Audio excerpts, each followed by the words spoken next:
me in the ear. It was on the tip of everyone's tongue. Can I be next? We just gave it a name. Gentlemen, welcome to Fight Club. The day is October 15th, 1995. Led Zeppelin files a lawsuit against a security analyst from Boston because he was sitting on the web domain for LedZeppelin.com. The National Geographic Society revealed the fossil for an Archaeoraptor that was revealed to be a forgery 1 year later. And in theaters that day, 20th Century Fox released a $65 million movie that almost every executive at the company completely hated. This film would go on to underperform, and Fox mogul Rupert Murdoch was so pissed off about the whole thing, he forced the studio head Bill Mechanic to resign. But everything changed when the film came out on DVD on June 6th, and now it's considered one of the most iconic movies of the 1990s. This is Bomb Squad Matinee, and we're about to break the first rule of Fight Club. I'm your host, Jack's disappointing little brother, and with me I have... I'm Tanner Richard Kraft. His name is Robert Paulson. His name is Robert Paulson. But before we go into our roundtable reviews of Fight Club, we're gonna give each other our 10 cents about this movie's perfectionist director, David Andrew Leo Fincher. A man who came up in the film industry first as a cameraman at Industrial Light and Magic, moving on to become a notable director of big brand commercials and chart-topping music videos. David Fincher got his big break with the Brad Pitt crime movie, Seven, which went on to make $330 million on a $34 million budget. He's directed 12 feature films as of this episode's recording, and he's currently working on a Western crime thriller called Beetroot for Netflix. We're gonna start off with Tanner. What are your thoughts on David Fincher? I think David Fincher is a Reddit director. That is the only negative thing I'm going to say about him today, because it is unfortunately true. He's a Reddit director. But Reddit directors are often Reddit directors because they are also genuinely pretty good filmmakers. I think Fincher is maybe by far the most successful music video director turned filmmaker. It's, music video director turned nerd or feature film director. It's arguably between him and Spike Jonze, and Spike Jonze doesn't seem to want to make movies anymore. So, I guess Fincher won. But Fincher didn't make her, so it could go either way. I think his films are often... They all feel very samey. Fincher is truly an auteur, in the sense that I can tell something's a David Fincher movie just by watching it. The least David Fincher movie is, Mank, and after Mank, it's probably, this might be weird to say, okay, well, technically it's Alien 3, but I'm not talking about Alien 3. I would say The Social Network is the least David Fincher movie for me, but even then, you can tell it's a Fincher movie. Yeah. It's just, it's not as violent. That's for sure. Fincher often deals with themes of masculinity, often deals with themes of violence, often literally. He can also be a bit of a controversial filmmaker. I don't think any of his movies have come out without some form of controversy, even Mank, the controversy being that it was bad. Fuck off. As a Citizen Kane fan, I protest to your bullshit, Tanner. As a Citizen Kane fan, Mank sucks. Man, fuck! He made it for his dad! God damn it! Well, he could have made it good, too. Anyway,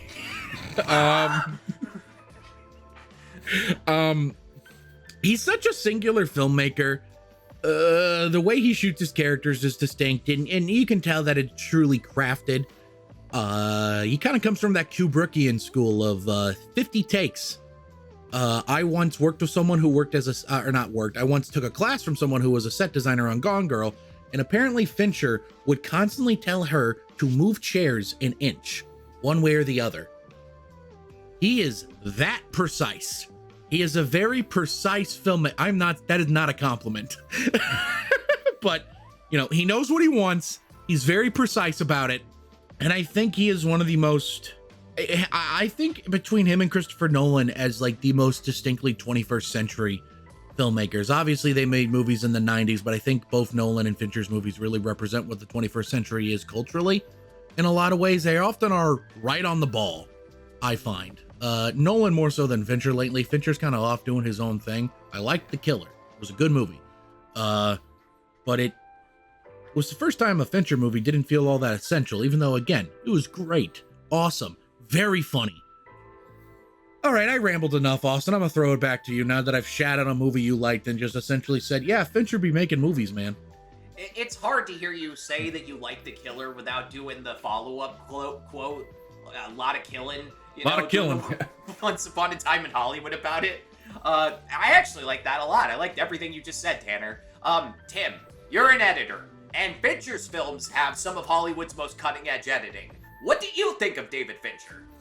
Yeah, I mean, I kind of echoing a lot of Tanner's thoughts. Like, I think David Fincher is like one of the most accessible auteur kind of directors. Like, he's very much a you discover him in high school and that's how you go into film school kind of director. Fight Club, but actually good. A lot of them are actually good. Like, this isn't a Boondock Saints thing, guys. Oh God, yeah, that's the one bad thing you could get. Yeah. Well, if you haven't rewatched Boondock Saints in a while, maybe don't. Listen, Boondock Saints is what you watch when you saw Pulp Fiction and were like, I need to watch anything that remotely resembles this. For better or worse. That's pretty accurate. Pretty accurate. But Fincher is, like I said, a very like accessible kind of auteur director. It makes you fascinated with the craft. It's like you were kind of talking about, very interesting seeing his early work on IMDb, how he has like a bajillion music video credits before he went on to direct his first film, Alien 3 of all fucking things. Which I do like Alien 3, all things considered. I'm an Alien 3 truther as well. Yeah, I like it's not as good as the first two, but I do think it's a solid movie, but it's very different from the films he would go on to make. This is the only time I'll have the chance to say this. Alien Resurrection is also actually good. Don't believe the lies. Didn't David Fincher disown Alien 3? Yeah, so Fincher would probably disown his children. I don't know. He more or less disowned it, and like when they did the like box set collector's edition for the first four, he was the only one who refused to do a director's cut for it. So the director's cut was basically them taking an early assembly and polishing it a little bit. And it's good. It's a good cut. It's closer to what he had originally envisioned, which is not what you expect going into an assembly cut. But it's it's weird that wording. Shows how precise Fincher is, though. Yeah, that is actually a perfect way to demonstrate how precise he is with his filmmaking. Yeah, that is true. His assembly cuts make sense. Yeah, assembly cuts better than the final product. Oh my God. Many such cases.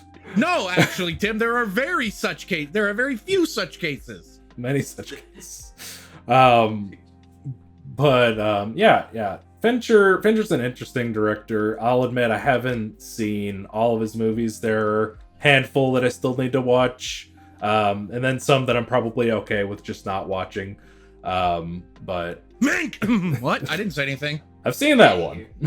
I'm sorry. It's okay. I've gotten over it. Tim, enlightened centrist Sullivan. That's the meanest thing you've ever said to me. I know it is. But yeah, Fincher's an interesting director, and I was excited to revisit this one because it had been a hot minute. Back to you, Austin. Thank you, Tim. Now to get into my thoughts. I genuinely don't know whether to put Fincher in the same camp as Martin Scorsese or Ridley Scott. Every time he directs a film, it's really handsomely crafted, which both of those guys have in common. From there, it's just kind of a matter of quality. His recent output for Netflix makes me want to put him in the Ridley Scott camp, because it's starting to look like he might not be able to handle all the artistic freedom that comes with the big streaming money.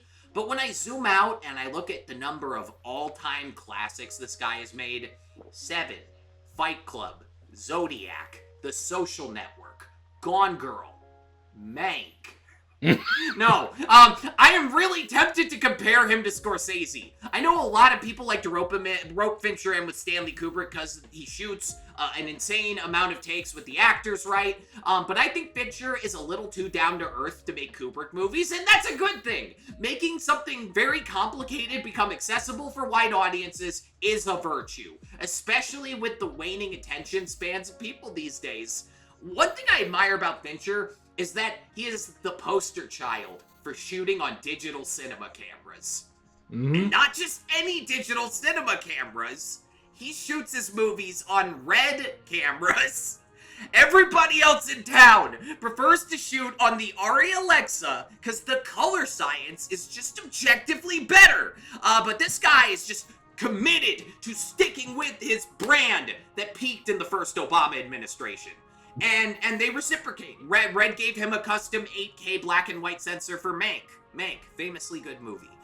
It's all just really impressive because it feels like watching a guy win a fight with like a one hand tied behind his back, you know what I mean?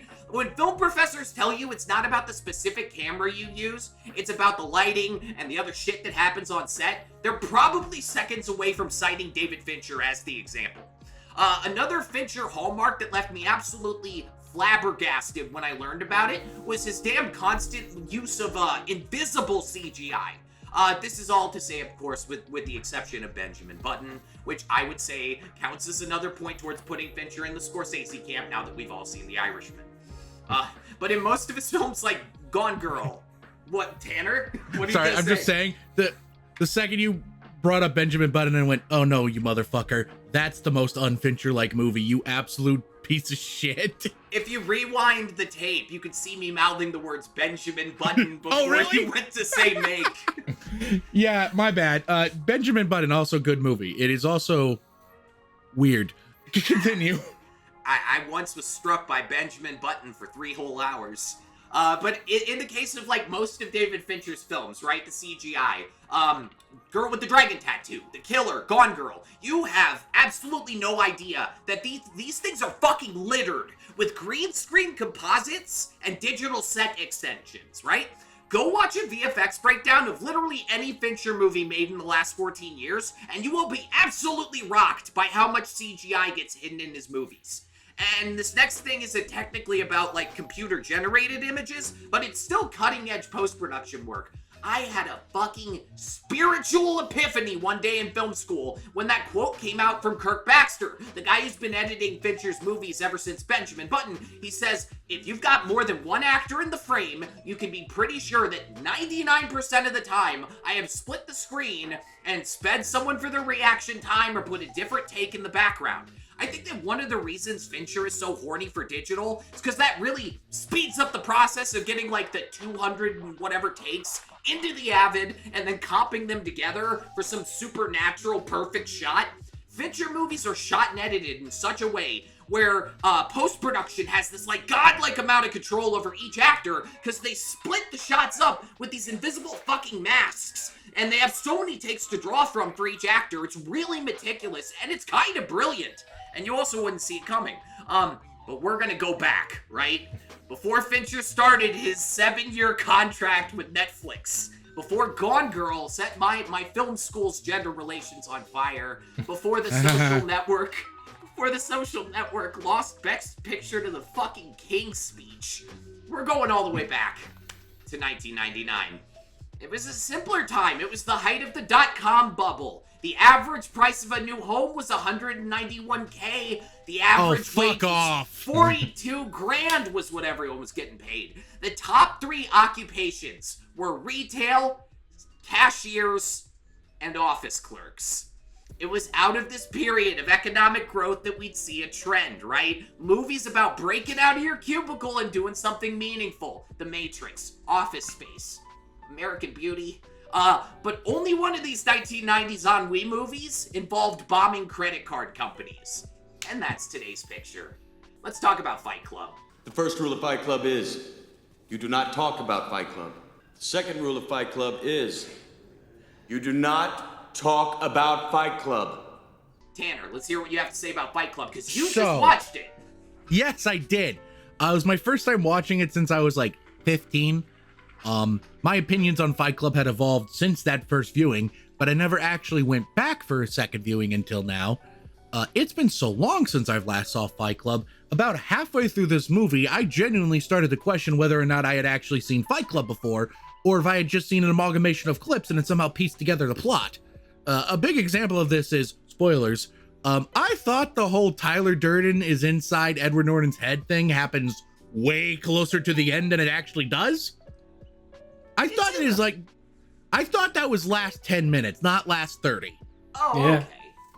Yeah. You're thinking I didn't of realize- The Sixth Sense. The Sixth Sense is the movie Honestly, you're- and I mean, speaking of 1999 movies, I didn't realize how much of the third act entirely revolves around Edward Norton being like, oh fuck, oh shit, I accidentally became the leader of a terrorist organization. Oh, how am I gonna get myself out of this pickle? Which Hey, when that leads to happens. maybe the funniest fucking thing I've seen in my life. Imagine going to a police station and going, I'm the leader of a terrorist organization. I need you to arrest me. Post 2001, they'd just execute you right there. Yeah, right there, they'd shoot you. They'd say, terrorist, you're a Muslim? That's what cops would do now. Yeah. They're no- bigots. No, They they take him into a very... listen. They would look at the Peter Griffin chart to see what skin color. Oh, yeah. You're not a terrorist. You're mentally challenged. Have you ever heard of the Republican Party? We could use men like you. In fact, you want a job? Republican Tyler Durden is the mastermind behind January 6th. Okay. Wait, what if Donald Trump has a Tyler Durden that follows him around? It's just That's Donald Joe Trump in a Biden. leather Joe jacket. Biden is Donald Trump's Tyler Durden. Fuck. We got him, boys. They got him, girls. Sorry. What did I think of the movie? I think it's the greatest gay rom-com of all time. And I know that's like a fucking hipster ass thing to say. I'm sorry. There's a whole thing about the narrator getting extremely jealous when Tyler Durden starts banging Marla. That it's borderline. Or when he's like, when like the fucking Lou club owner is beating the shit out of Tyler and Tyler's like, yeah, give it to me. I'm sorry. This is some gay shit. This is some real gay shit. It's borderline text.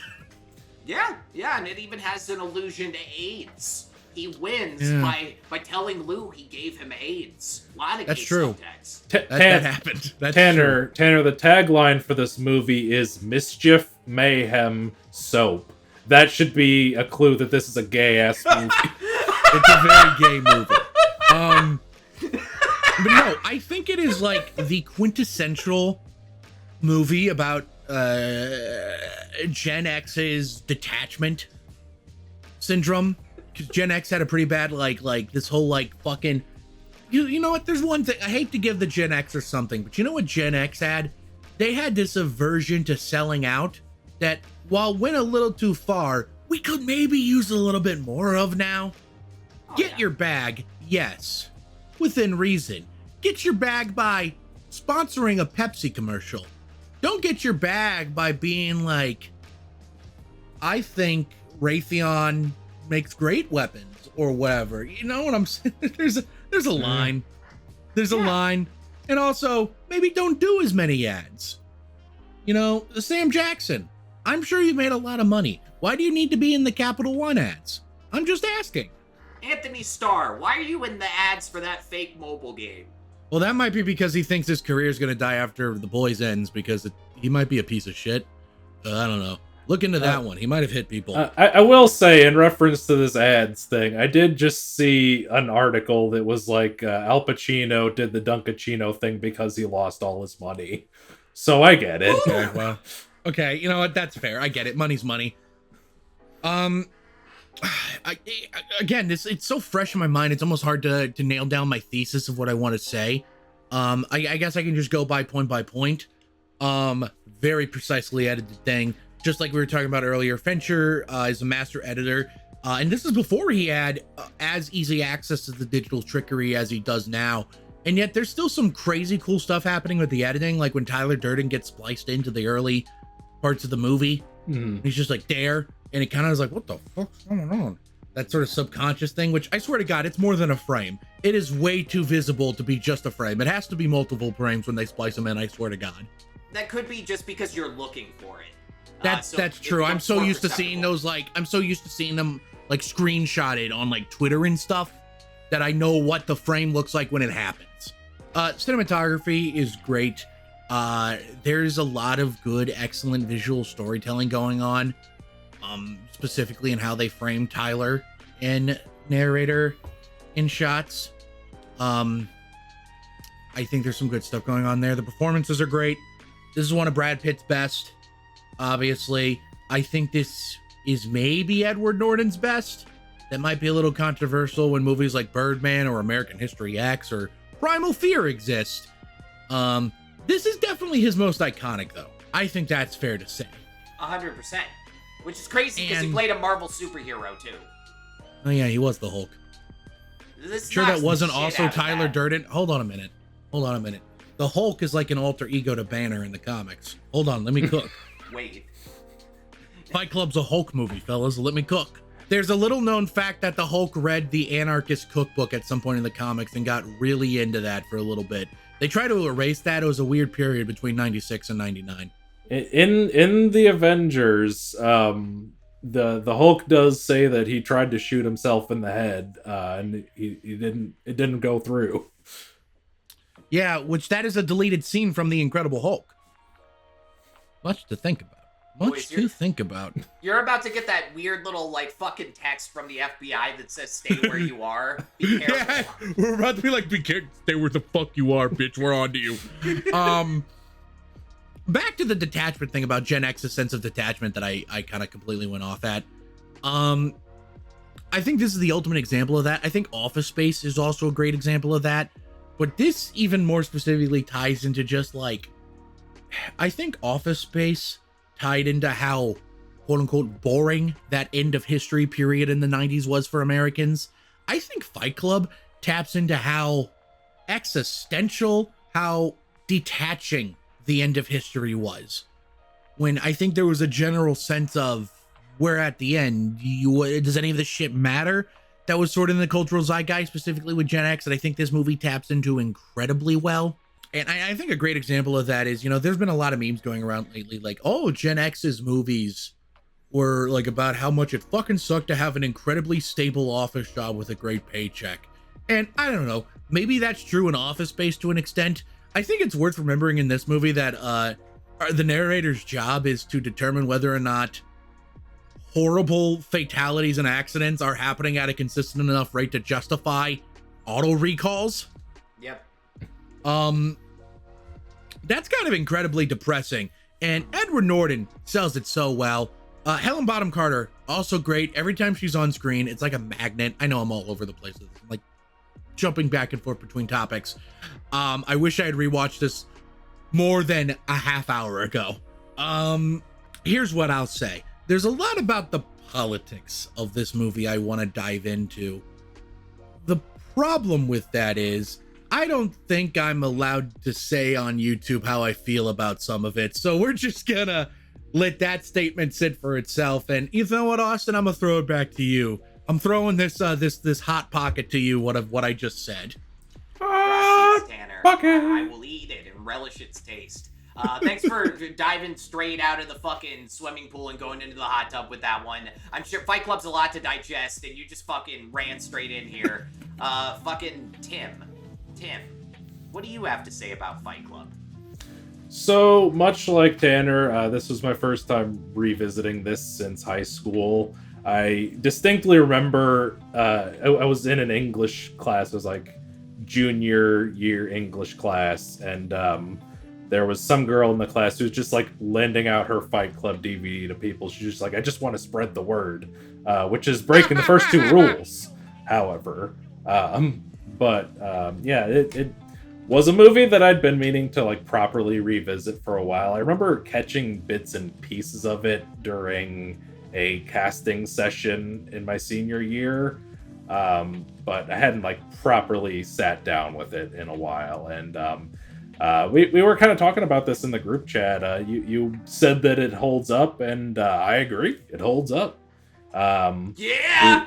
We've said a lot about the editing. It's very, very good editing. It's flashy when it needs to be, It leaves an impression, dude, you've talked about all the like stitching multiple different takes of multiple different people in the frame, and it's seamless and insane. Like a lot of people will tell you the best edit is the one you don't notice, and I think that sums up that style of editing very perfectly. Like, you can't tell. It's very good. But you can tell when he wants you to take notice of the editing, when he does flashy stuff, like the bit of like the face with the film rattling, he'll flash those frames. We talked about that a little bit. He makes it just noticeable enough for you to see it. Like that one quote, nobody knows what they saw, but they know they saw it.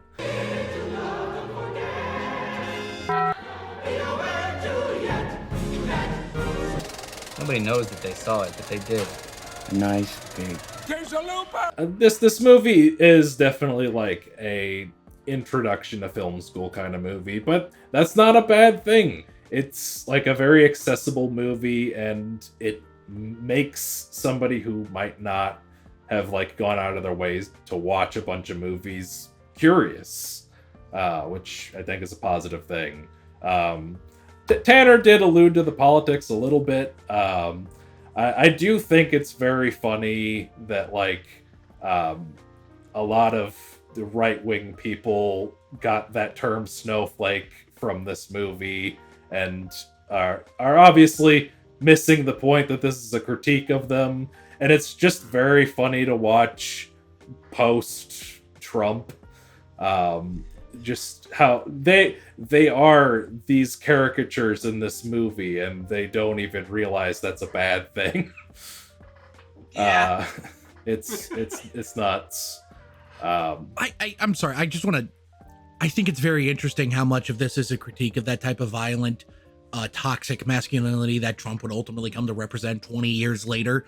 I think it's very funny it is that. I also think it is very funny that the politics that this movie is largely fighting for, even though it is on shaky grounds, is largely a kind of a left-wing anarchist thing. But again, I don't want to delve into that too much more than I have to. I think it is fascinating as both a critique of what the politics of this movie actually are, how much that is definitely being missed by that type. Sorry. And that might have been what you were about to say. I'm sorry. I mean, that's fair.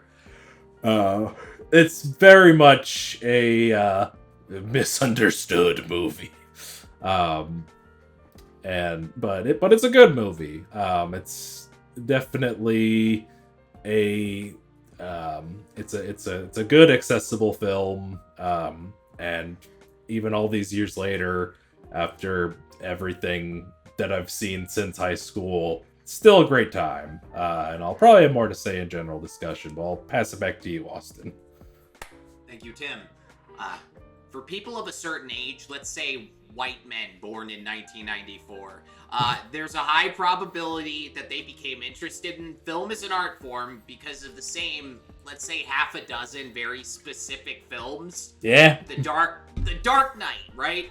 Scott Pilgrim versus the World. The first half of Full Metal Jacket, specifically the first half. There are certain movies that act like a gateway drug that gets you hooked on film as a medium, and if you play them in front of an unsuspecting teenager, lights out. And chief among these is fucking Fight Club. And as a quick cutting, hard-hitting way to make teenage boys get really into movies, Fight Club is an undeniably remarkable object. In fact, from most angles, especially its technical aspects, Fight Club is a fucking tour de force. The one major blemish on this movie's perfect existence is probably how much it appeals to psychotic goons. This is one of those movies that is at the center of many BuzzFeed, Crack.com era lists, like 5 films where you probably missed the point and empathized with the wrong dude.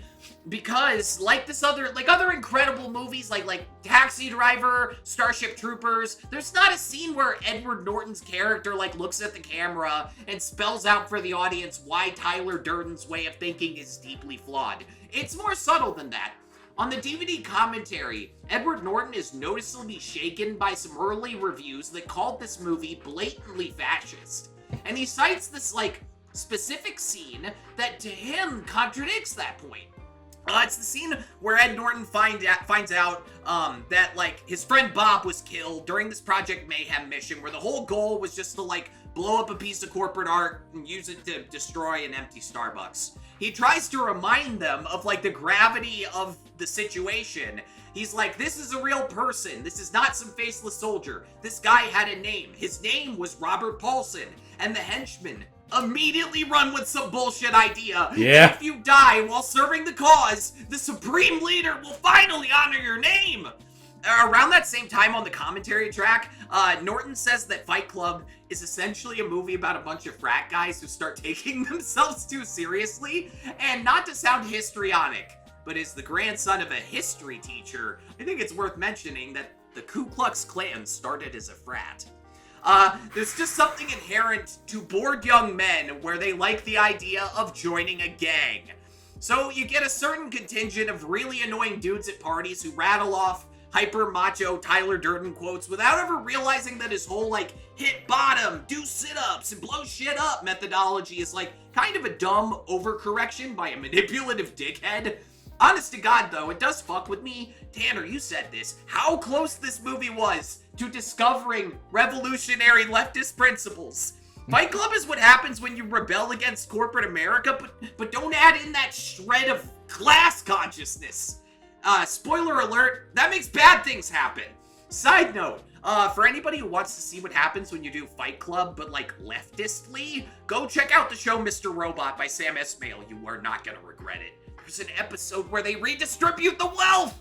That's the reason why this movie was on the schedule. It's just so Austin can trick more people into watching Mr. Robot. All right, there's this one take in season 3. The rest of the episode is just about that. Now that I've done my obligatory bit of signaling that, I am a grown-up art appreciator who's not falling for the lies of the slippery soap salesman, it's time for something a little bit more enjoyable. Absolutely flipping out about this movie's technical merits! One thing I learned on this rewatch was that Fight Club used photogrammetry to achieve its CGI shots. For those of you who don't know about CGI, that's when you take a shitload of actual photographs and then you painstakingly map them onto the geometry of 3D objects so the texture looks like real shit. And then you go and look at stuff like the zoom through the parking garage, and you might notice that probably took 1 million actual photographs to make. That's one of Fight Club's grand flexes. Fincher and the gang have several moments in here where they exerted maximum effort for some shit that ends up being 20 seconds long. For the 5 subliminal Brad Pitt flashes, they joked that he was the most expensive bit of film dirt in the history of motion pictures. Because until the DVD came out, that was a tremendously complicated to make Easter egg that literally no one was going to notice in the theater because of the way film gets dust and shit on it. For the shot going through Ed Norton's garbage can, they built a giant replica garbage can where all the pieces could be taken out and put back together, but the CGI lighting situation in the end forced them to use full radiosity rendering so that shit didn't look all shiny and fake. And get this, it took 3 weeks to render the one shot of that, the garbage can. And then, of course, there's the most memorable scene in the movie when the buildings explode at the end and fucking Marla and Tyler holding hands. That shot was done by one dude, Doc Bailey, fucking legend. It took him 14 straight months of nonstop work where he manually made, come over here, 4 million pieces of building to fall apart. Handcrafted that shit in a computer.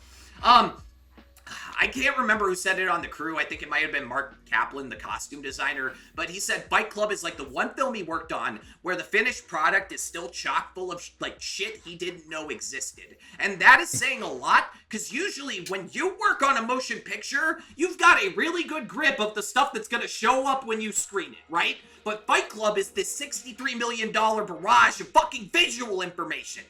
Some people are convinced that this movie single-handedly, like, is the first domino that led to modern ADHD TikTok filmmaking. Like F for Fake walked so this movie could crash through a fucking building.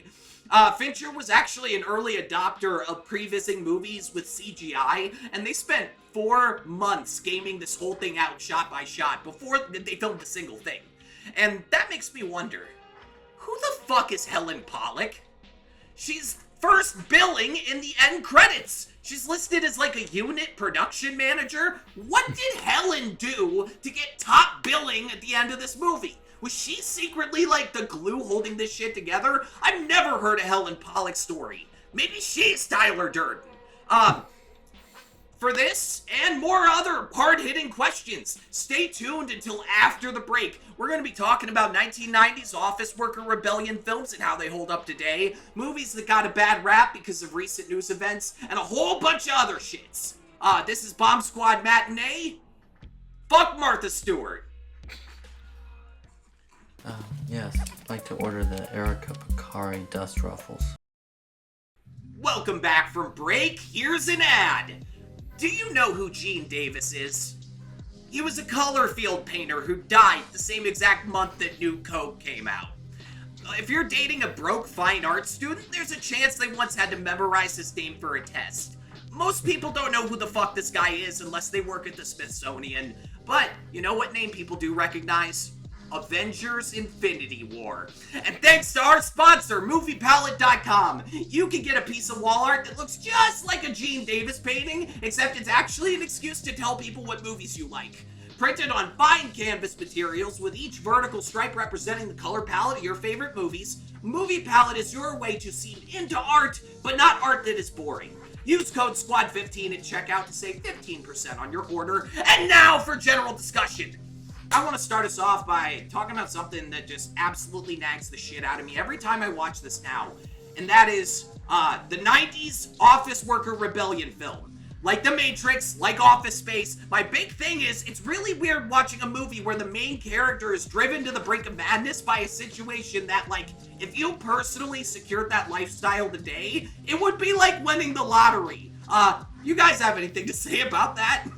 Well, I think it has a lot to do with specifically the Generation X mythos of, you know, fuck selling out, man. What the fuck are you doing? Staying close to your roots, staying close to your core. That was specifically, I'm not saying that was across the board all Gen Xers, but artistic Gen X people, that was a big thing. Don't fucking sell out. I think that's a big reason why Nirvana was as big a deal as it was. Nirvana was a great band, yes. Kurt Cobain seemed to actively dislike being famous, you know, yeah. And I think that has a lot to do with that Gen X mythology of being anti-sellout, the corporate job where you're on top of the fucking world, just sitting in an office while, you know, there are people out there on the streets fucking starving to death, man. Who the fuck are you? You fucking sellout. I think it has a lot to do with that Gen X, like, a fate worse than death is an office job. And as I talk about in Office Space, office work can be soul-sucking. Yeah. I get it to an extent. Office work inherently can be soul-sucking if you are so, like, removed from it all. You know? If you're working Edward Norton's job in this movie, if you have the shittiest office job on the lowest end of the ladder. Yeah, but, you know, it's what you make of it. Hey, would Ed Norton have done this if he had an email job? One of those office jobs where you just send emails all day? You think he still would have gone crazy? Someone from Twitter recently just said, you'd be surprised nowadays if how much an email job, nobody actually sends emails in their email job. And someone responded to that tweet with, well, if you had a job, you would know this is untrue. A lot of my job is reading emails. A lot of Austin and I's job is reading emails. And sending emails. Yeah. I also have to talk to people on the phone. Yeah. Sorry, Tim, you didn't get to answer the question. Yeah, I mean, I kind of agree with your points. I think it's also just a difference in climate. Like, it is a lot easier to get like a job that you could live off of back in the 90s. Yeah, not so much that's a now. good point. But even now, like a soul sucking job is still a soul sucking job. Like I work a job that doesn't pay a whole lot, but I enjoy what I do and I enjoy the people I work with, which makes it worth it. But I also, you know, could be nice to be making a little more money. I don't know. It's tricky. I have what is kind of an office job. IT work is kind of a weird in between in my specific facet of IT work. But the best part of my job is that I get to go over to Austin's cubicle and tell him things like Mank sucks and the substance isn't that good. Fuck you. And just ruin his day every time. I go over there 9:30 in the morning and I just tell him an opinion that I can tell ruins his day. That is the best part of my job. I'm gonna become the first office worker in history with a gated cubicle. Install a gate. It literally just has like a poster that just says no tanners. Tanners allowed. One thing I noticed about these 90s ennui movies that strikes me, and I said this about Fight Club, is that there aren't like leftists in these. Like there are being anti-corporate is more like an aesthetic, but when they get to like what's the end goal, it's a lot more nebulous. You know what I mean? Like they don't have that thing that you have these days where people are like, I am a Marxist-Leninist. I want to implement the Nordic policies in America and do socialism. It's weird because they had the whole like, maybe we gotta blow shit up to make change, but they had none of like the whole I've read the Communist Manifesto. That's like the big difference, is they could not have predicted that like what 30 years later everybody was just like, oh man, I can't afford an apartment. Damn it, I'm working 80 hours a week and I can't afford an apartment. They thought it would just be an endless cycle of what happened to them and their parents. The old people get like rich and fuck the young people older, and then the young people as they get old grow rich and fuck the young people over. They did not expect one group of old people would stay around forever, vacuum up all the money, and then us and the Gen Xers would both sink with the ship. How could they have seen that coming? It was the 90s, you know? It was the 90s. I will say, it's interesting you're talking about how like it seems like they're tapping into like almost borderline leftist ideals without any of the actual like, sorry guys, you have to read theory without any of the theory underlying it all guiding their direction. Read the Communist Manifesto. It's actually, I'm not a communist, but it's a fascinating book. And I will say this. I once worked a soul-sucking job at a corporate law firm that specialized in corporate mergers. A specific type of thing that always without fail results in people losing jobs. I was a help desk employee. I'm not saying I could have been convinced to blow up a credit card building, but I am also not saying I couldn't have been. One thing I'm also, this is maybe the most radical I will let myself say this. I'm not saying you should blow up a credit card building. I'm just saying, learn how to make soap. That's all I'm saying. That's all I'm saying. Bada boom, baby. Did you What's wrong with soap? Did you know the Bomb Squad actually worked on this movie? Yeah, we did. I did. It's true. No, not the St. Louis chapter. Not I us. was 1 year old. I was 1 year old, and I said, Mr. Fincher, I don't think you have Marxist-Leninist ideals in your picture. Mr. Fincher, please. And David Fincher said, why the fuck is that baby talking? Not the St. Louis chapter of the Bomb Squad. Fucking the LA Bomb Squad actually worked on this. Fincher. So in the book Fight Club, they actually had the recipe for how to make nitroglycerin. So in the screenplay, they had the recipe for how to make nitroglycerin, and they gave it to the LA Bomb Squad, and they're like, "Is any of this real or dangerous?" And they were like, "Yeah." So they had to alter the script. Which is also, fun fact, this movie inspired a mailbox bomber in the early 2000s. There was a kid who mailed pipe bombs to a bunch of people, and he was like, yeah, Fight Club's cool. So even in their attempt to not make people do bombs, they fucked up. They fucked it up. I think as humans, we have a natural inclination to want to blow shit up. Amen. Why are fireworks so popular? Whenever a cool thing happens, what the fuck do? We launch rockets that explode into the sky.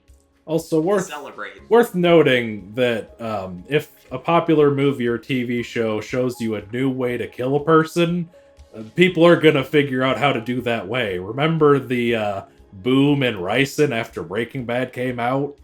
Yeah. I also think that if a movie or TV show shows you an interesting and new way how to kill a person, I think you, yes, you, they are gang stalking you. You should.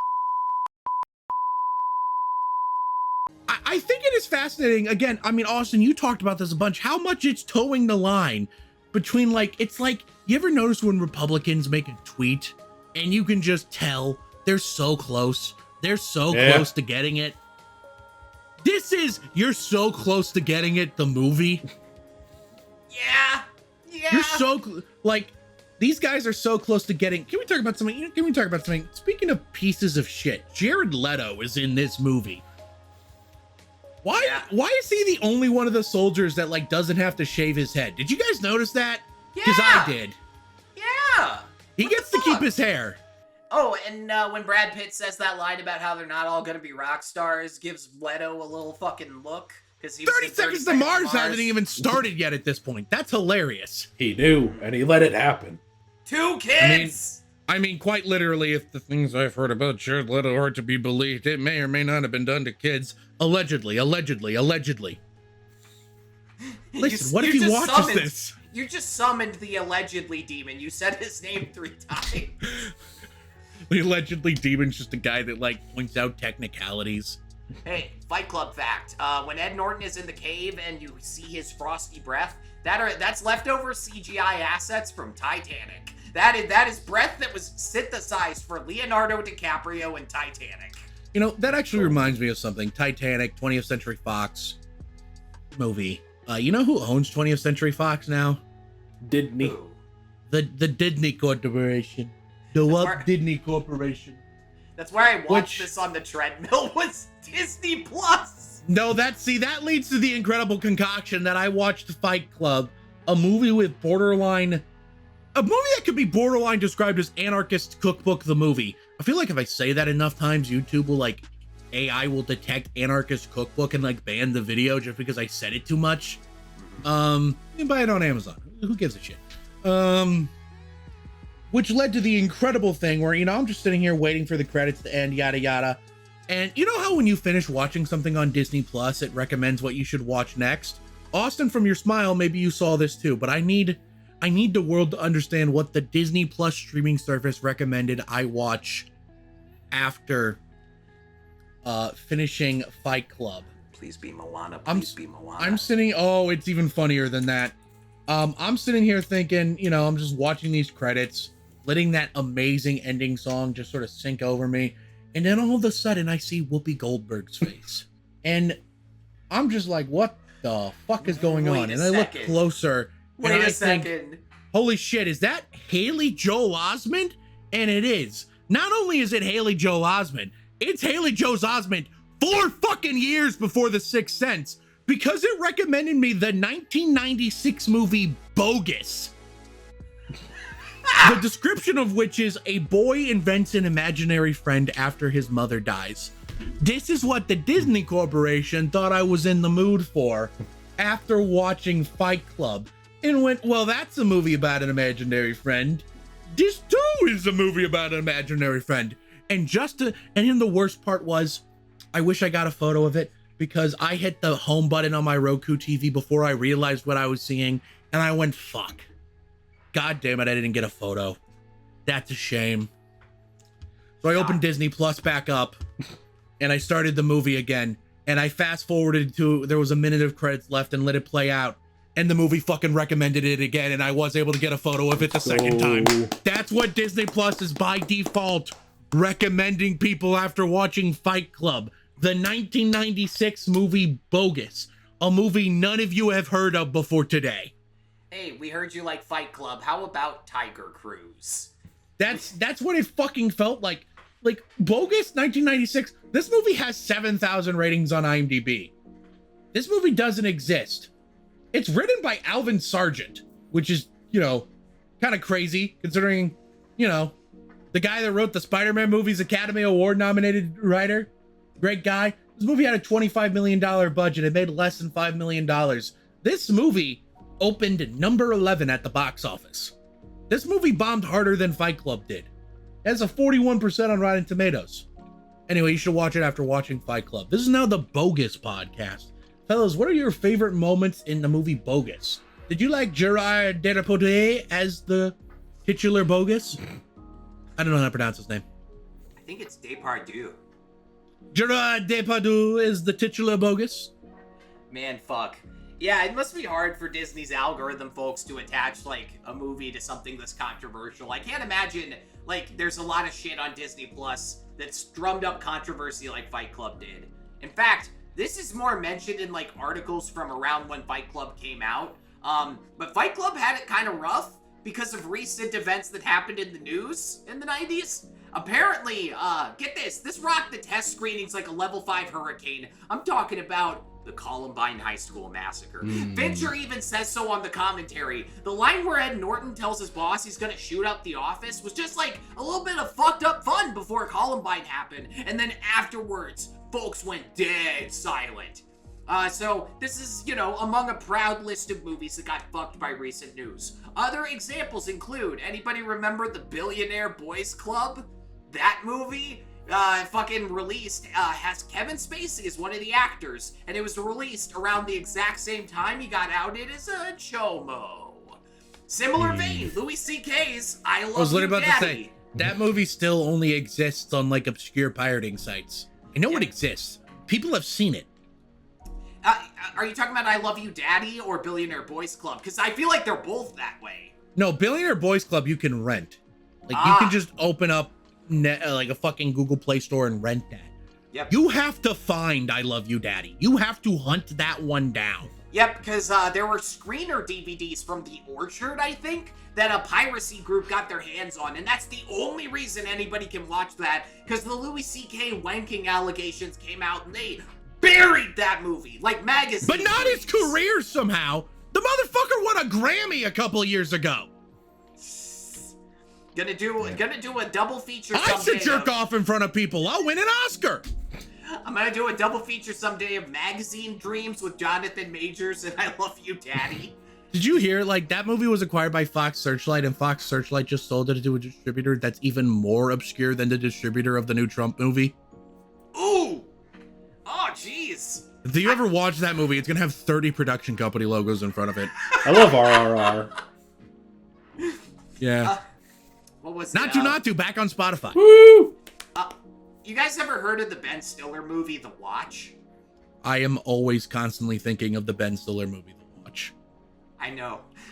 It was named The Neighborhood Watch when it was originally supposed to be released. And then a member of the so-called right. Neighborhood Watch killed Fucking a little George man Zimmerman. named Trayvon Martin. I have a big list of these, but for the sake of keeping it short, I want to just bring up the most interesting one. Did you guys know Dr. Strangelove is a film that got fucked by recent news? Cuban Missile Crisis? No. So Dr. Strangelove was originally supposed to come out in December of 1963. On the day of Dr. Strangelove's first test screening, a very popular president got domed by a bullet in Texas. So one of the most famous war satire movies ever got pushed into the fuck you, it's January month. That is why Dr. Strangelove came out in January. And that's all the time we had left. So we're going to transition seamlessly into our final thoughts. Tanner, what are your final thoughts on Fight Club? You should blow. Stop! God damn it! Bye-bye, YouTube channel. It was fun.